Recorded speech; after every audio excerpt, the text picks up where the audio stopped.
1543년에 코페르니쿠스라는 사람이 등장합니다. 폴란드 사람이거든요. 폴란드 특유의 콧대 높은 분이 나와서 세상이 모르는 이야기를 시작합니다. 폴란드 사람은 지금도 이것을 엄청 자랑으로 생각하고 뿌듯해합니다. 그때까지만 해도 우리 지구인들은 우주의 중심부를 활보하고 있었습니다. 우리는 아들과 함께 아들의 어깨에 손을 얹고 하늘을 이렇게 가리키면서 큰 소리 쳤습니다. 우주는 우리를 중심으로 돌고 있단다.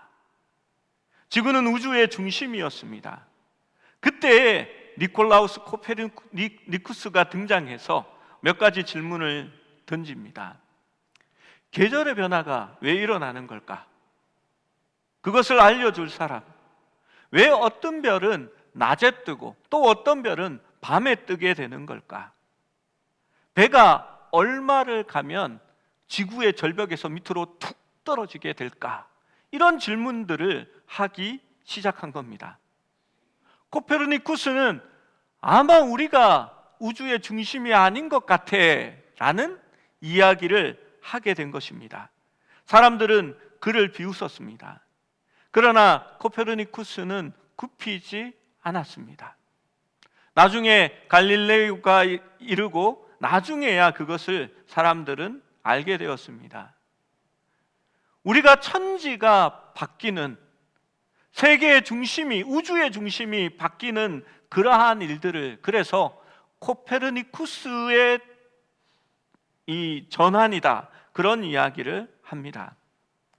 코페르니쿠스가 지구에 대하여 한 일을 하나님께서는 우리에게 하시기를 원하는 겁니다. 하나님이 어느 날 우리에게 와서 우리의 어깨를 툭툭 치면서 넌 우주의 중심이 아니야, 만유의 중심을 보라라고 하시면서 십자가에 달리신 우리 예수님을 가리키는 그러한 역사가 우리의 삶 가운데도 일어납니다. 여러분, 그러한 변화를 체험하셨습니까? 천지가 개벽되는 그러한 일을 경험해 보셨습니까?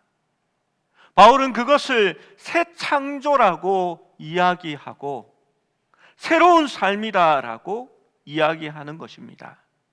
왜 그러한 일이 일어났느냐라고 말할 때에 바울은 먼저 하나님의 사랑이 우리를 강권하여서 그러한 일이 일어났다라고 말합니다. 14절의 말씀을 같이 읽어봅니다.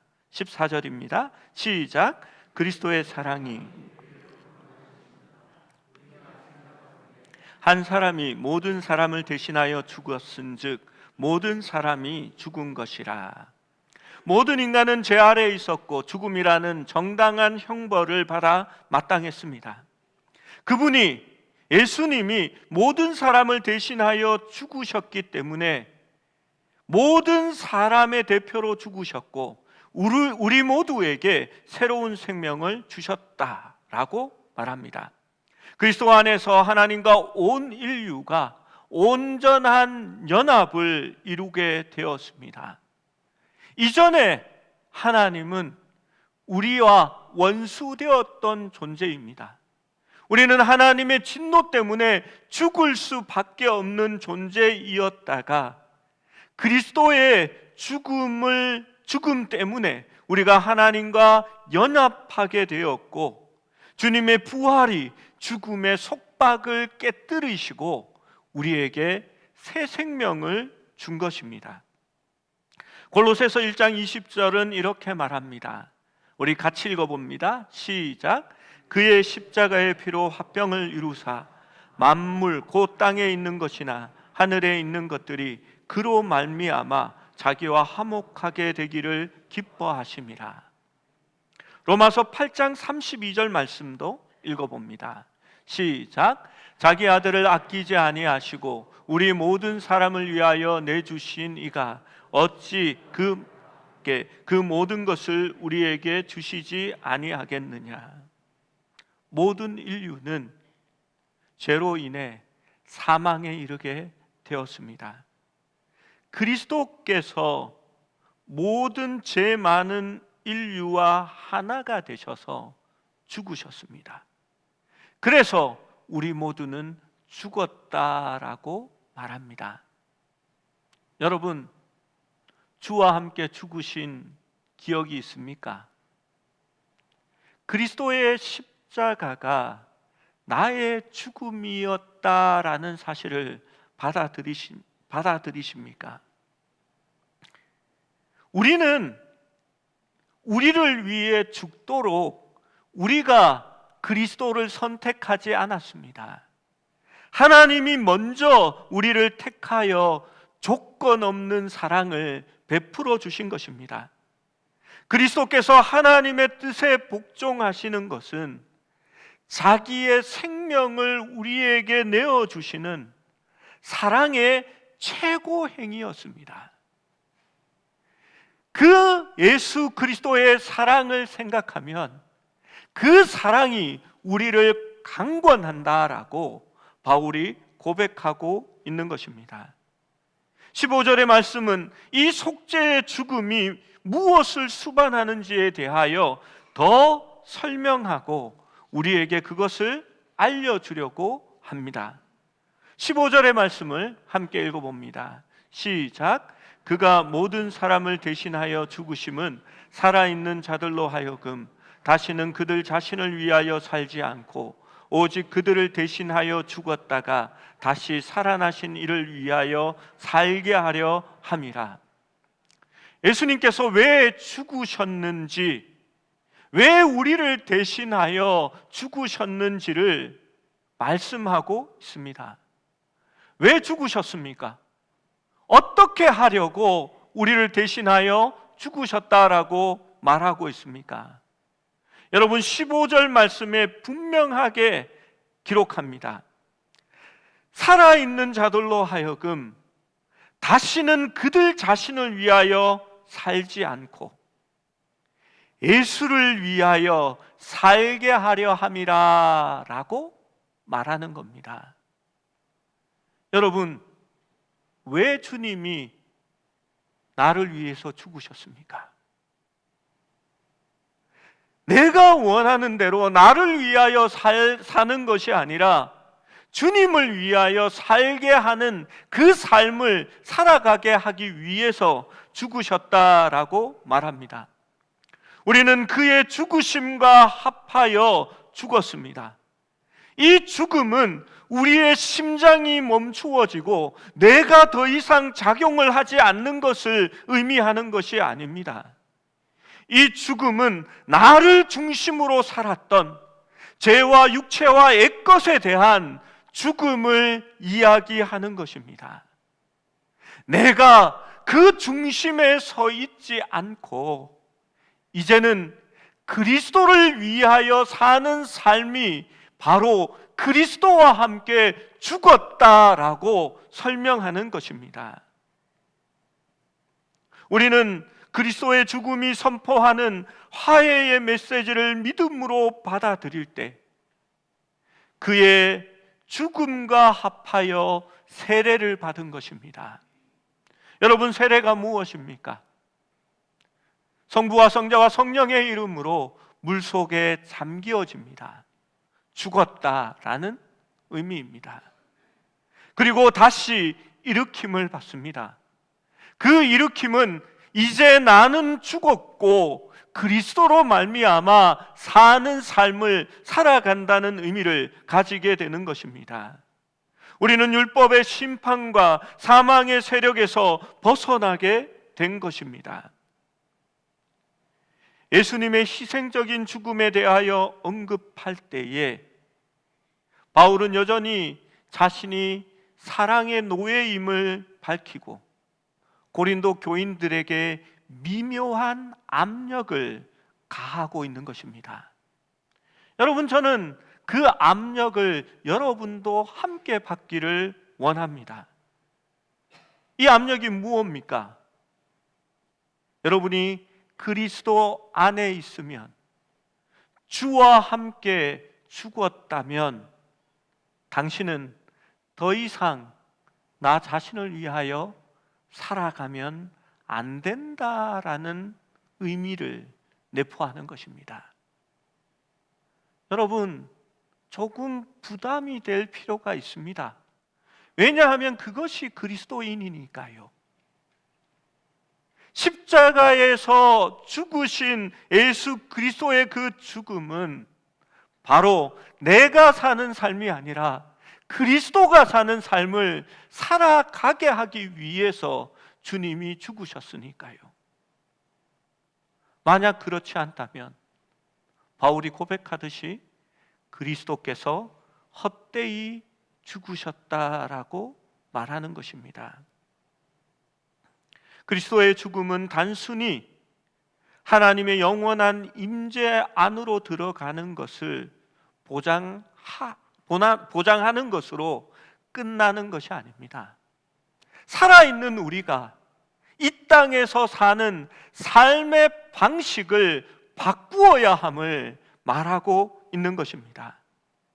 부활 안에 살기를 바라는 사람은 누구든지 그리스도의 죽음에 합당하게 반응해야 합니다. 이러한 반응은 지적인 암 이상을 요구하는 것입니다. 주님이 나를 위해 죽으셨습니다. 할렐루야, 너무 감사합니다. 아니요, 그것으로 끝나지 않습니다. 살아있는 자로 하여금 자기를 위하여 사는 삶이 아니라 그리스도를 위하여, 우리를 위하여 죽었다가 다시 사신 이를 위하여 살아가게 하려 함이라라고 말씀하고 있는 것입니다. 여러분, 그것은 인간의 생활 방식을 바꾸라는 이야기입니다. 이 응답은 진정으로 그리스도께 속한 사람과 그렇지 않은 사람을 식별하는 기준을 우리에게 제공합니다.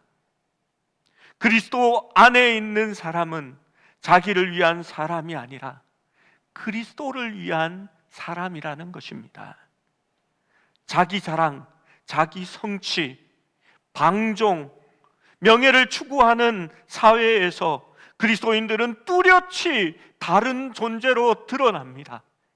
그리스도의 빛을 비추고 예수의 맛을 가진 사람들이 바로 그리스도인이 되는 것이며 누구도 그것을 숨길 수 없다라고 예수님은 우리에게 말씀하셨습니다. 그리스도인은 오직 그리스도를 위해서 살고 다른 사람의 유익을 위해 자기의 권리를 포기하고 섬기며 봉사하며 자기의 뜻대로 하지 않으려고 하는 사람들입니다.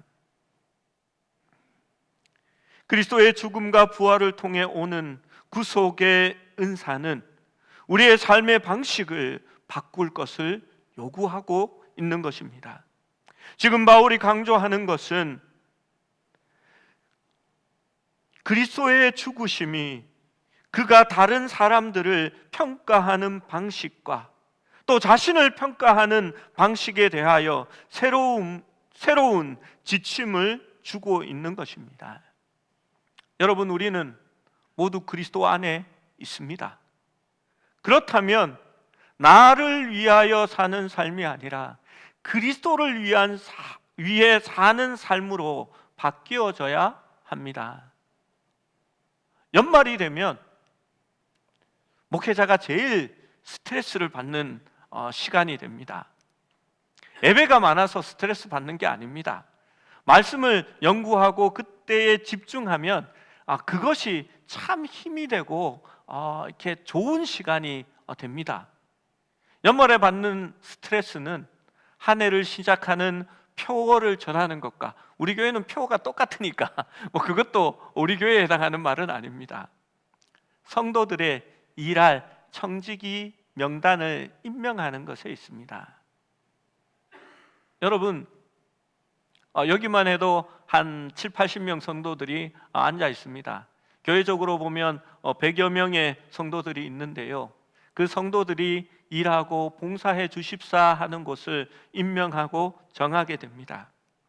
그리고 연초가 되면 이제 전화들을 받게 됩니다. 와서 항의합니다. 목사님, 왜 목사님 마음대로, 누구 마음대로 이걸 이렇게 정하셨어요? 왜 일하는 사람한테는 한 번도 상의도 하지 않고 목사님이 이렇게 하실 수가 있느냐며 항의합니다. 스트레스가 되기 시작합니다. 여러분, 100명이 넘는 성도들에게 일일이 찾아가고 전화해서 제발 봉사해 주십시오. 꼭 필요합니다. 이번엔 이거 아시겠죠? 도와주세요. 잘할 수 있잖아요. 예? 합시다. 그리고 다음 전화번호 또 걸어서 그렇게 임명하는 것이 가능할까요? 여러분, 우리는 그리스도의 종으로 부르심을 받았습니다.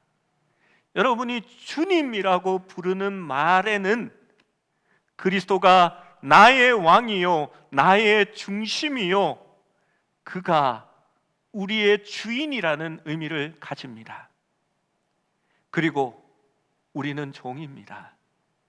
성경 말씀에 예수님이 말합니다. 종에게 밭에 일하고 왔으니까 너는 내가 밥 차려줄게 라고 하겠느냐? 마땅히 주인의 상을 차리고 너는 나중에 밥을 먹는다라고 말합니다. 여러분, 주인이 종에게 이렇게 일을 시키는데 내가 먼저 너의 허락을 좀 받아야 되겠으니까 이게 일이 좀 오십시오. 제발 좀 이거 해줄 수 있을까요? 내가 미리 말씀드리니까 마음의 준비를 하고 내년 딱 시작하면 제발 좀 도와주세요라고 하겠습니까? 여러분, 중심이 바뀌어져야 한다는 겁니다. 그게 믿는 사람입니다. 그리스도가 왕이 되고 우리가 종이 되는 겁니다. 내 인생의 주인은 내가 아니라는 말이 바울이 하고 싶은 이야기입니다. 16절 말씀에 이렇게 말합니다. 16절을 읽어봅니다. 시작. 이러므로 우리가 이제부터는 어떤 사람도 육신을 따라 알지 아니하노라. 비록 우리가 그리스도도 육신을 따라 알았으니 이제부터는 그같이 알지 아니하노라. 바울은 그리스도와 함께 죽기 전에 자신이 자신의 삶의 왕노릇을 하고 있었습니다. 바울은 과거에는 자신이 그리스도를 육신에 따라 알았다라고 말합니다. 육신에 따라 그리스도를 알았다라는 말이 어떤 의미일까요? 자신의 동료들이 미워하고 분노하는 에수라는 유대인이 있었습니다. 그는 불경하게 성전에서 상을 뒤집어 엎고 이방인의 돈을 성전 세겔로 바꾸어주는 환전상들을 내쫓았고, 너희가 하나님의 임재와 만남이 있는 그 성전을 지금 헐면 내가 3일 만에 다시 짓겠다라고 말하는 신성모독자요, 사형에 합당한 사람으로 알았습니다. 그가 이렇게 생각한 것은 그리스도를 육신에 따라 알았기 때문입니다. 예수는 이방인들과 유대인들이 함께 사는 나사렛 출신이며 그의 부모들은 고귀한 영향력이 있고 돈이 많은 그러한 사람들이 아니었습니다. 예수님은 금수저도 아니고 유명한 랍비의 문화생도 아니며 경건한 바리새인도 아니었습니다. 그는 가난한 목수 출신이었고 구약 성경을 빌어 말하자면 고운 모양도 없고 풍채도 없은즉 우리가 보기에 흠모할 만한 아름다운 외모도 존재하지 않았다라고 기록하고 있습니다. 예수를 육체로 보고 있었기 때문에, 육신을 따라 알았기 때문에 사도행전 26장 10절에서 11절은 바울이 무슨 일을 했는지를 고백합니다. 예루살렘에서 이런 일을 행하여 대제사장에게 권한을 받아 가지고 많은 성도들을 옥에 가두며 또 죽일 때에 내가 찬성 투표를 하였고 또 모든 회당에서 여러 번 형벌하여 강제로 모독하는 말을 하게 하고 그들에 대하여 심히 격분하여 외국 성에까지 가서 박해하였고라고 그는 고백합니다.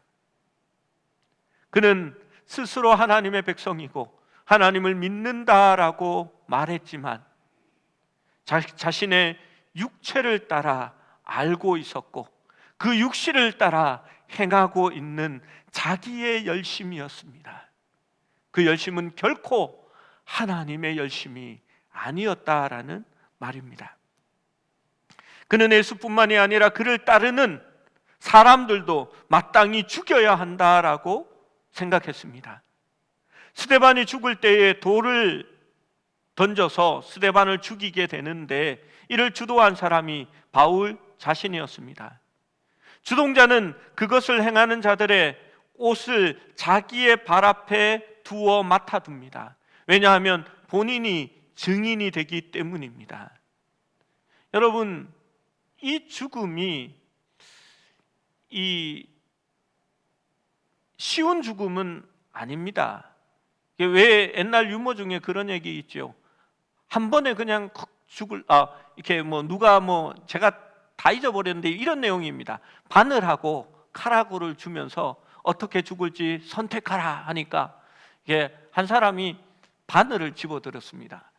그러니까 이렇게 신이 노해서 칼은 한 번에 이렇게 툭 죽는데 바늘은 이렇게 죽을 때까지 계속 찌른다 이런 얘기를 합니다. 잔인한 유머인데 유머로 들으면 심각한 얘기는 아닙니다.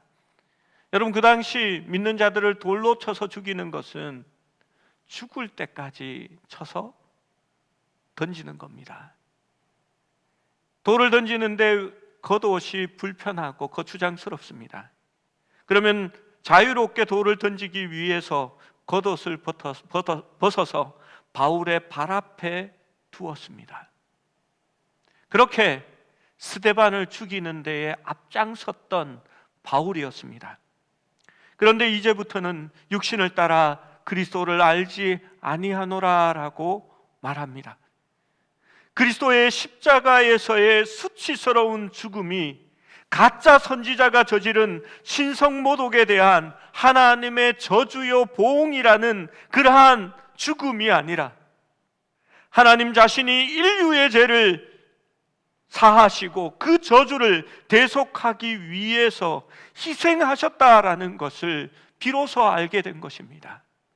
그것은 내가 죽어야 할 죽음이었다라는 것을 알게 되고 그리스도의 십자가를 믿음으로 받아들일 때에 그는 자기의 삶이 변하게 되고 그 십자가에서 나도 죽었다라고 말하는 것입니다. 십자가를 믿음으로 받아들일 때 우리가 다른 사람을 평가하기 위해 사용했던 모든 이전의 기준들이 폐기되고 또 내가 생각했던 나의 육신으로 생각했던 모든 것들이 달라졌다라고 바울은 선언하는 것입니다. 고린도후서 5장 17절의 말씀을 함께 읽어봅니다. 시작. 그런즉 누구든지 그리스도 안에 있으면 새로운 피조물이라. 이전 것은 지나갔으니 보라 새 것이 되었도다. 17절의 이 말씀은 앞에 있는 말씀을 요약하고 결론을 내리는 겁니다. 아무도 예외 사항은 없습니다. 누구든지 다 그렇다라고 말합니다. 그리스도 안에 있으면 새로운 피조물이라. 이전 것은 지나갔으니 보라 새 것이 되었도다라고 말합니다. 즉 그리스도 안에 있다라는 것을 어떻게 증명할 수 있느냐? 새 것이 된 걸로 증명한다는 겁니다. 그리스도 안에 있다는 것이 무엇입니까? 그리스도에게 속하는 것, 그리스도와 연합되어 있다라는 것을 말합니다. 그러면 새로운 피조물입니다. 새로운 피조물이라는 것은 새 창조가 일어났다라는 것입니다. 이는 새 하늘과 새 땅이 시작되는 새로운 하나님의 사람이 재창조되는 종말적인 행위가 일어났다라는 겁니다. 세상이 개벽했습니다. 나 중심의 우주가 무너지고 그리스도 중심의 우주가 다시 생겨난 것입니다. 성도들은 그리스도와 연합할 때에 세상을 새로운 방식으로 보고 새롭게 태어나는 것입니다. 이전 것은 지나갔으니, 다시 말하면 육신을 따라 보고 알았던 모든 것들이 버려지게 되는 것입니다. 배설물과 같이 여겨졌습니다. 개인의 존재, 가치관, 행동이 변화합니다. 자기 중심으로 돌던 우주는 자신이 그리스도와 함께 죽을 때에 헛된 것으로 지나갔고, 육신을 따라 보고 알고 배우던 것이 그리스도 안에서 죽고 자신은 새로운 피조물로 새로운 세상 안에 존재하게 된 것입니다. 그는 그리스도를 중심으로 돌아가는 새로운 우주의 새로운 피조물로 존재하게 되었다라고 고백하는 것입니다. 여러분, 그리스도와 함께 죽는다라는 것은 단지 주님이 십자가에서 죽었다라는 것을 믿고 받아들이는 것이 아니라라고 바울은 말하는 것입니다. 그것은 삶의 변화를 요청합니다. 우리의 삶의 중심을 바꾸어 놓는 겁니다. 이전에는 내가 살았지만 이제는 그리스도가 산다라고 고백하는 겁니다. 그래서 사나 죽으나 내 안에 그리스도가 사는 것이니 라고 고백하는 것입니다. 보라, 새 것이 되었도다. 이 새 일이 되었다라는 이 말은 이사야가 하나님이 하실 것이라고 예언한 바로 그 새로운 지으심을 이야기하는 것입니다. 이사야 43장 19절에서 21절의 말씀을 함께 읽어봅니다. 시작. 보라, 내가 새 일을 행하리니 이제 나타낼 것이라. 너희가 그것을 알지 못하겠느냐? 반드시 내가 광야의 길을 사막의 강을 내리니 장차 들짐승 곧 승냥이와 타조도 나를 존경할 것은 내가 광야의 물을 사막의 강들을 내어 내 백성 내가 택한 자들에게 마시게 할 것임이라. 이 백성은 내가 나를 위하여 지었나니 나를 찬송하게 하려 함이니라. 이사야의 말씀은 하나님이 새 일을 우리에게 행하셨다라고 말합니다. 내가 나를 위하여 새로운 창조를 하였고 그 백성들을 지었다라고 말합니다. 왜냐하면 나를 찬송하게 하기 위해서라고 말씀했습니다. 이사야의 그 예언이 그리스도의 십자가로 말미암아 우리에게 새롭게 다가오게 된 것입니다. 우리는 새로운 피조물이 되었습니다. 이전의 세상은 지나갔고 그리스도가 주인이 되는, 중심이 되는, 그리스도가 우주의 중심이 되는 그 삶의 새로운 세상이 우리에게 창조되었다라고 말하는 것입니다. 이 창조와 이 백성은 이집트에서 탈출하는 것보다 크고 바벨론에서 구원을 받는 것보다도 더 큰 백성과 나라를 만드는 것이었습니다. 이제 하나님은 우리의 죄를 속박하여 구원하셨고 하나님과 멀어진 죽음의 포로에서 다시 하나님의 자녀된 관계로 인도하였습니다. 새 피조물은 우리가 하나님의 택한 백성으로서 새 것이 된 것입니다. 하나님의 새 백성은 자기 자신을 위하여 살지 않고 자기의 육신으로 세상을 판단하지 않고 그들을 대신하여 죽으시고 부활하신 예수를 위해 사는 삶이라고 고백하고 있는 것입니다. 여러분, 그리스도 안에 있는 사람입니까? 그러면 예수를 위한 삶이 되어야 한다는 것입니다. 우리의 믿음도 그렇습니다. 우리의 교회 생활도 그렇습니다. 나를 나타내려고 나의 욕심 때문에 내 마음대로 신앙생활하는 사람이 있습니다. 여러분, 그 중심에서 내려와야 합니다. 그리스도가 중심이 되고 그리스도의 주변에서 우리가 낮아지고 그 왕을 섬길 수 있는 사람이 되어야 하는 것입니다. 그리스도께서, 하나님의 본체인 그분께서 우리 가운데 찾아오십니다. 문들아 소리 외치라라고 말합니다. 영광의 왕이 우리 가운데 들어오시기 때문입니다. 그 영광의 왕이 누구십니까? 우리의 죄를 위하여 죽으신 예수 그리스도입니다. 우리가 그와 함께 죽을 때에 우주의 중심은 내가 아니라 그리스도로 바뀌어지게 되는 것입니다. 하나님의 교회의 중심은 목사도 아닙니다. 장로도 아닙니다. 권사님도 아닙니다. 교회는 그리스도 중심으로 돌아가는 하나님의 공동체, 새로운 피조물들의 모임이 되는 것입니다.